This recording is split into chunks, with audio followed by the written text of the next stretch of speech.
కిషోర్ సరఫ్ రెడ్డి గారు రామారెడ్డి గారి నాయకత్వం జిందాబాద్ జిందాబాద్ కాంగ్రెస్ జిందాబాద్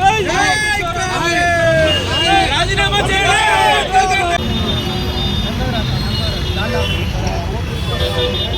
ఈరోజు సూర్యాపేట జిల్లా కేంద్రంలో కాంగ్రెస్ పార్టీ ఆధ్వర్యంలో బీజేపీ కేంద్ర ప్రభుత్వం మీద చట్టసభ అయినటువంటి పార్లమెంటులో అమిత్ షా అంబేద్కర్ గారి మీద చేసినటువంటి వ్యతిరేకమైన ఈ యొక్క వ్యాఖ్యల పట్ల నిరసన వ్యక్తం చేస్తూ ఈ కార్యక్రమం నిర్వహించడం జరిగింది। మరి ఈ కార్యక్రమానికి ఇచ్చేసినటువంటి నాతో పాటు కాంగ్రెస్ పార్టీ నాయకులు కార్యకర్తలు అందరూ కూడా నాకు నమస్కారాలు తెలియజేస్తూ, పార్లమెంటులో అత్యున్నత స్థాయి పార్లమెంటు మనది భారతదేశానికి సంబంధించి, ఆ పార్లమెంటులో రాజ్యాంగం పట్ల చర్చ జరుగుతూ ఉంటే, ఒక ఆరోగ్యకరమైన వాతావరణంలో చర్చ జరుగుతూ ఉంటే, రాజ్యాంగం ఎంత గొప్పది, రాజ్యాంగ విలువలేంది అని చెప్పి దాని గురించి మాట్లాడి పోయి ఒక బాధ్యతాయుతమైన బాధ్యతలో ఉన్నటువంటి భారతదేశ హోంశాఖ మంత్రి అమిత్ షా ఏమంటాడో తెలుసా?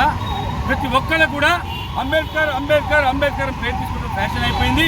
ఆ పేరు అంబేద్కర్ అని ఉచ్చరించడం ఇన్నిసార్లు ఉచ్చరించే బదులు ఒక్కసారి భగవన్ నామస్మరణ చేస్తే మీకు పుణ్యలోకం దక్కుతుంది కదా అని చెప్పి ఇంత అవహేళనగా, ఇంత అవమానకరంగా అంబేద్కర్ను నిండు పార్లమెంటు సాక్షిగా అవమానించేటట్టుగా ఆయన ప్రవర్తించినాడే, ఆయన ప్రసంగం ఉన్నదే।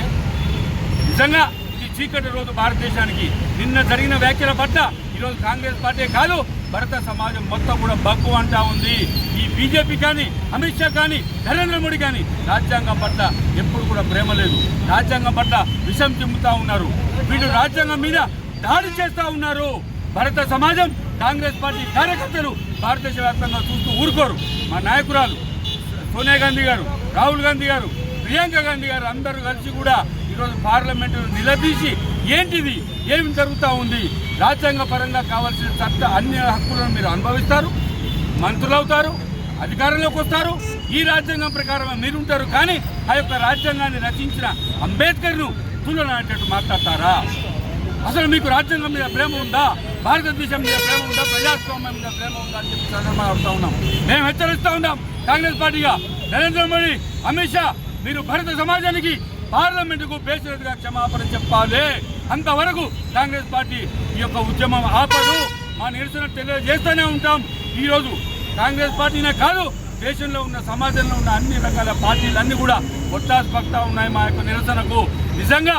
నిజంగా పార్లమెంటు మీద కాదు, ఈ యొక్క ప్రజాస్వామ్యం మీద కాదు, రాజ్యాంగం మీద దాడి ఇది, దీన్ని ఎదుర్కొంటాం। ఏ విధంగా ఎదుర్కొన్నా మాకు తెలుసు। కాంగ్రెస్ పార్టీ కార్యకర్తలను కూడా ప్రతిరూపారు, మీరు క్షమాపణ చెప్పేదాకా మేము వదిలేదు లేదు అని చెప్పి సందర్భంగా తెలియజేస్తూ కాంగ్రెస్ పార్టీ భారత సమాజం మొత్తం కూడా ఏకతాటిపై ఈ విషయంలో ఉన్నదని తెలియజేస్తూ ముగిస్తా ఉన్నాను। Thank you.